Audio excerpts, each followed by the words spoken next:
Like natural childbirth, I thought that breastfeeding would be a simple and relatively intuitive process, pretty easy, pop the baby on the breast and let them feed, right? Wrong. For me, breastfeeding was incredibly challenging at first. It took a lot of dedication, commitment, focus, research, and I still have my ups and downs with it 6 weeks in. So here are 5 tips that I want to share with you guys that made breastfeeding easier for me, and I hope they help you. And if you check out my blog, there'll be a lot more information on all of these tips, plus 5 additional bonus tips. So check it out. So the first thing that helped me was be sure I got the right latch. This is vital, so important, it's foundational.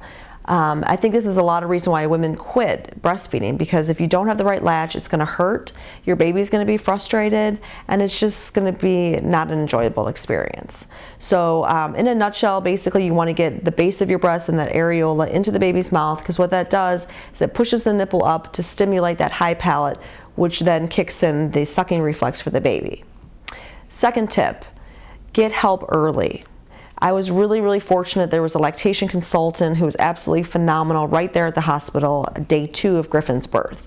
She was there to watch me, be sure I had the right latch, give me tips and tricks along the way. She was phenomenal. So if you don't have that luxury, your midwife would know, your OBGYN would know, the nurses, the hospital would be able to help you. Just get someone that can watch you breastfeed your child to be sure you're getting that right latch. And you want to start that muscle memory right from the very beginning, because habits form early.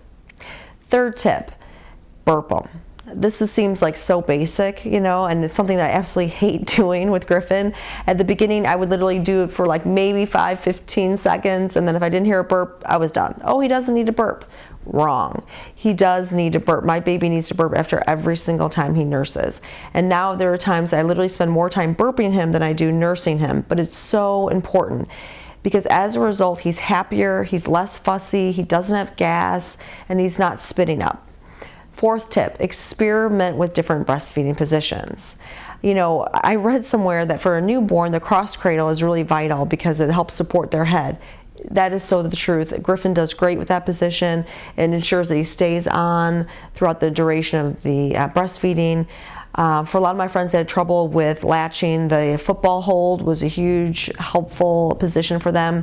For those really tired moms, the sideline position is awesome. You can literally feed in bed. So try all different types of positions. The thing that's great about it is it stimulates different parts of the breast and the nipple, so it helps prevent, you know, getting sore. And then the last tip, tip number 5, is use a breast pump. You know, I was really insecure at first because Griffin would feed literally for 5 minutes on one breast and he'd be done. I was convinced he wasn't getting enough. But then I popped on that breast pump and I got to see, wow, I'm expressing a lot of milk in a shorter period of time. So it really built my confidence. It's also great because I do want to have a social life one of these days and go out. And by breast pumping now, I'm going to get a lot in reserve. I'm freezing a ton of it, especially at the beginning when you have a lot of milk. Take advantage of it. So those are my 5 tips. I would love to hear from all of you guys. I'm sure you have some great advice to share with us. Put it down in the comments section. And again, if you check out my blog, there's more information there for all of you guys. So thanks for tuning in and have a great day.